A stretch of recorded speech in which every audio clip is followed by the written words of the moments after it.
Yeah, and I also feel that things that I repetitively think about or say, I'm able to manifest. Like, you know, this house, for example, I manifested this because I obsessively used to take my uncle's Audi, and I used to take a girl to Young and Eglinton, Silver City to the movies, and then to Pickle Barrel for dinner. And then I used to go tell her like, yo, you wanna go see where I'm gonna live one day? Yeah. Cause this is where I'm gonna live one day. And my uncle had the Audi, and I used to drive these same 3 streets right here. That used to be my route right there. I used to come down Park Lane where we're at, then back to Post Road, and then back Bridle Path. And Prince used to live around here. Oh, wow. So I used to pretend like I knew which one Prince's house was. Every night I'd pick a different house. While you're on the journey, you have to disconnect from the end goal, you know? Because if you're just focused on some end goal, then you might get there, but it'll be hard to progress past that because you're so focused on that one destination that it's like, you know, you maybe forget everything in between, and maybe you could have done more in between. He always told me, like, just be here right now, live right now, and do the best you can right now. Don't worry about what that end goal is. It's great to have goals, it's great to have dreams, but it's just like you get too attached to it, and sometimes it could be a self-destructive thing. So, I mean, I just kind of try and progress as much as I can. Why do you care so much about success? Have you figured that out? I'm just addicted to it. Why? I think that I've sacrificed so much for it already and dedicated so much of my time that I have to push it as far as I possibly can, because I've given up a lot of years as far as maybe like nurturing like personal relationships go, and you know, trying to build things like a family or a relationship, or I don't do any of that. I just kind of work. At this point in my life, I'm okay with that. You know, as you receive things in life, money, blessings, whatever, your appetite begins to grow, right? So it's like if I give you $1 million tomorrow, you're gonna learn what it's like to have $1 million, and then you're gonna start being around people that have $10 million or $100 million. Yeah. You're gonna learn that there's other things that you can't get with $1 million. Right. So your appetite grows, and I think the initial visions that I had for myself just kind of manifest. The feeling I get when I'm out in the world is one of respect. I think that my career has a lot of integrity, and I think I'm very excited about that, because I think I could have let that drop a bunch of times. And I also think one of my biggest accomplishments is the fact that I didn't let this massive, massive change in my life destroy me, you know? I still don't do drugs, you know, I drink, but even if I drink every day, I don't drink to black out, I don't drink to escape my sadness, I don't drink to the point that it affects my family or my career. I think I'm just happy that I'm still intact. You know, that's my biggest accomplishment. I made a lot of money. You know, did a lot of things, been a lot of places, had a lot of opportunities to f this up and didn't. And, you know, I could be at dinner with my mom and still hear her say, like, you know, I'm proud, you're still you, you're in there, you know? I'm looking at you, you're there, it's you. It's not like a shell of who you used to be or something like that, you know? I love my space, I love my work, and I love my routine. And for me to break that for somebody, it would just have to be like a really special person that fits into that puzzle and that is supportive of the things I'm doing. Have to be somebody that has taste in music. It'd have to be somebody that I get along with so much to the point that when we're separate, I'm feeling like I can't function properly without their presence. I'm really self-conscious about my music, and even if I do a good job, I always wonder, you know, how I could have done it better.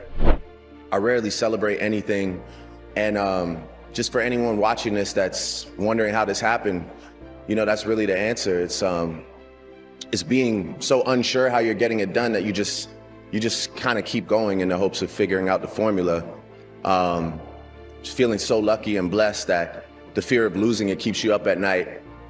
I didn't really write a grandiose speech about how to make it work or what it took, because, you know, to be really honest with you, I don't quite understand it myself. I know that I've spent an incalculable amount of hours trying to analyze all the things I did wrong. You know, when I made a choice to start singing, it was because of something that my father had told me, which was, you know, there's no rapper out there that sings and raps and does it well, does both things well. And he's like, in order to be successful, you're gonna need something other than just what everyone else is doing. Twitter isn't real, by the way. It's not like there's no gauge on like real life on Twitter. That's a terrible medium to like exist in. And you can enjoy it. You can even indulge in it, but like, just don't live your life by that weird code on that internet program. So if there's something for you to express, it has to be your own thing. Like, I don't know what you like to do. Maybe you like to like do yo-yos, and yo-yo is your self-expression.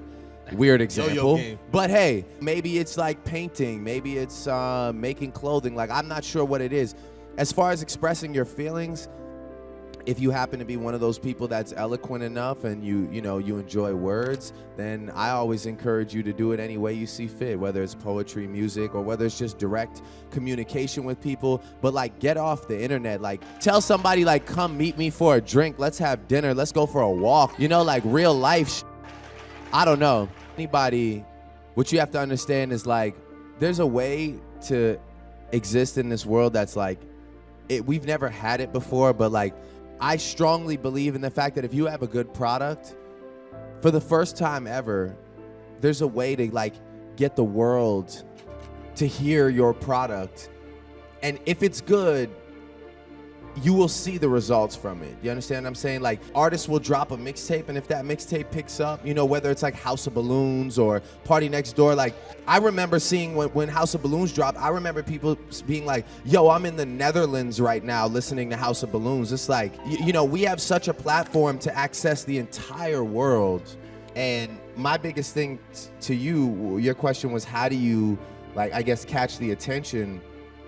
It's just about finding your own moment, you know, and having the music be great, as cliche as that sounds. But it's just like, man, you know, there's not a lot of great music to choose from. So when somebody is great, the world will let you know. Trust me. It doesn't take me. It doesn't take this guy. The world will let you know. All you have to do is put it out there. And there are people who scour the internet every day looking for the next big thing. And I promise you, if that product that you have is potent enough, you will be the next big thing. And I feel like that's it, you know? What does money mean to you?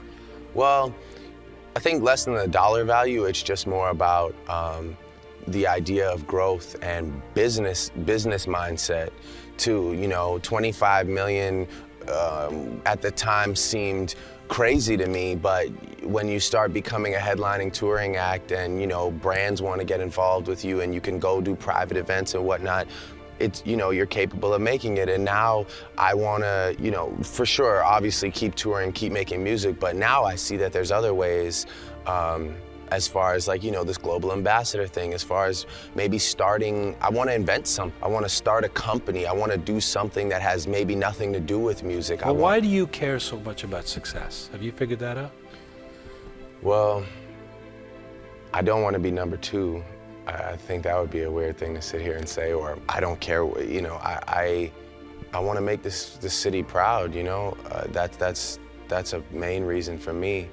And number one, it takes a while to even become that. I don't even know what number, it's like number, I hate numbers, by the way, you know.